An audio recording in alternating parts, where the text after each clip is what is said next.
T'arrives juste à temps.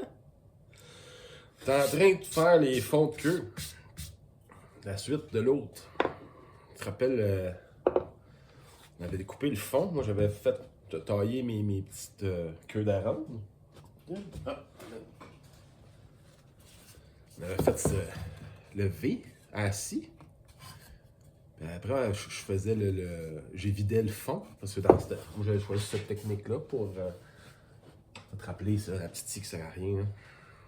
On avait vidé les fonds. Mais on se laisse tout le temps un petit restant, là, un 8 à peu près, dans le fond. Là, pour venir faire ça droit. Là. Sinon, on le fait au ciseau à bout. Mais moi, j'ai vidé avec ça parce que c'est des gros morceaux. Il y a 2-3 vedettes là, qui, dans le monde du bois à la main qui sont là. Moi, j'avais pogné. J'aime bien Paul Sellers. Paul les fait, lui, sa technique, tout au ciseau.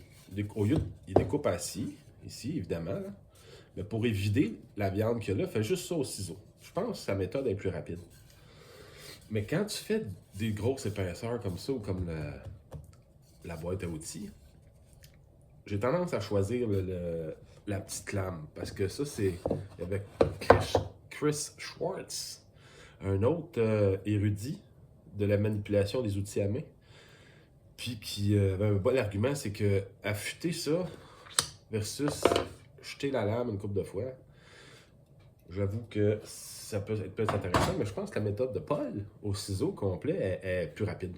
Plus rapide, tu fais moins d'étapes. Ce qui fait, contrairement à évider, tu fais juste scier ces deux côtés. Puis une fois que c'est tout fait, comme là, tu t'installes sur la table. De toute façon, c'est ça qu'il faut que je fasse à la fin pour venir finir sur la ligne au ciseau, le fond. Ben lui, il part au complet. Fait qu'il vide ses fonds de queue. Juste, je te montre ça à un moment donné. De proche. Moi, je suis plus tendance à faire ça sur des petits objets, tu sais, comme. Il y a une petite boîte ici de test, là. Regarde, tu sais, comme. C'est plus petit. Les queues sont plus petites, sont moins profondes. Là, c'est vrai que ça va vite, là. Évider ça avec la petite sèche en tournée, c'est plus long que de finir ça au ciseau. On fera une autre petite boîte à un moment donné, là, donc on n'aura rien à faire. Puis on checkera ça. Fait que c'est ça que je fais. Toi, t'es en train d'évider. Je suis là, sur la dernière. Et tu finis l'autre bord? Ouais. La dernière. Ce qui est le fun, ce qui est super important. Parce que c'est comme. Ça, c'est des tests que j'avais fait. Mais tu vois, on dirait que c'est magique comment qu'il n'y a pas de jeu. À part ici, là, regarde pas là. Regarde-moi ici. Qu'il n'y a pas de jeu entre les deux. Tu sais, comment ça se peut-il? Puis l'autre bord non plus, là. Mais mon Dieu, ça prend un génie du ciseau. Mais non! En tout cas, moi, ça, c'est mon truc, là. Je l'ai jamais vu nulle part, mais ça veut pas dire qu'il n'existe pas. Mais tu sais, ce que tu fais, là, puis on dirait que ton ciseau a tendance à faire ça, c'est que, tu sais, ça, c'est le fond, si tu veux qu'on s'imagine, c'est bien droite. Mais toi, si tu pars d'ici de ta belle ligne que tu veux que ça soit droite, là, je exagère, mais tu le descends comme ça d'un côté, puis là, quand t'es de l'autre côté, parce que tu le fais d'un bord, après ça, tu reviens de l'autre, sinon tu vas défoncer, ça va arracher. OK? Mais si tu fais ton premier coup de ce bord-là, quand tu fais toc, toc, toc, tu descends une petite affaire par en dedans, puis quand tu le fais l'autre bord, pour éviter, ben, tu viens descendre une petite affaire par en dedans. Évidemment, j'exagère, là. On parle d'un petit millimètre, là, max, là. Faire une petite côte, ben, ça fait qu'il y a un creux, puis là, tu as l'impression que les deux côtés accotent bien comme il faut. C'est mon petit truc pour l'instant. Là, tu vas me dire, ben oui, mais ça collera pas. Je me dis, ben oui, mais on s'en crisse. Quand même que sur cette surface-là, il n'y aurait pas autant de colle. La queue d'aronde, tu sais, à part pour être beau, là, il y avait quand même des fonctionnalités. C'est que c'est pour, dans ce sens-là, en tirant comme ça, que ça soit très très fort. OK? C'est inarrachable, là. Le bois va casser avant qu'il y ait quoi que ce soit qui arrive. Là. C'est un cône. Je t'expliquerai le cône une autre fois aussi. Mais c'est à ça que ça sert. C'est pour ça que tu vois ça, c'est comme ça, c'est les tiroirs. Parce que tu tires par là.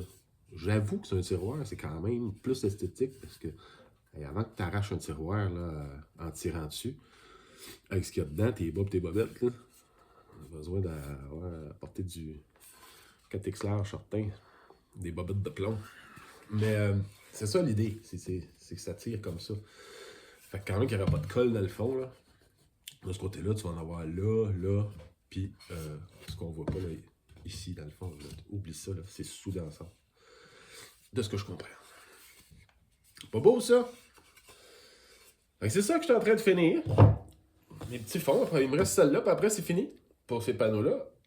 Puis là, je suis pas mal content, c'est pas mal drette, mais c'est traite pour m'avoir fait d'autres comme les tests ici. Ce qui est traite, c'est que là, il pourrait être tout croche que ça serait parfait. Ce que je te montrerai la prochaine fois, là, mais c'est parce que ces pins-là vont servir à tracer, pas les pins, les queues vont servir à tracer les pins. Donc, peu importe comment ils sont, là, c'est sûr que ça va fitter.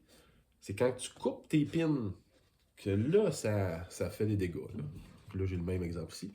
Là, tu peux regarder. Yeah.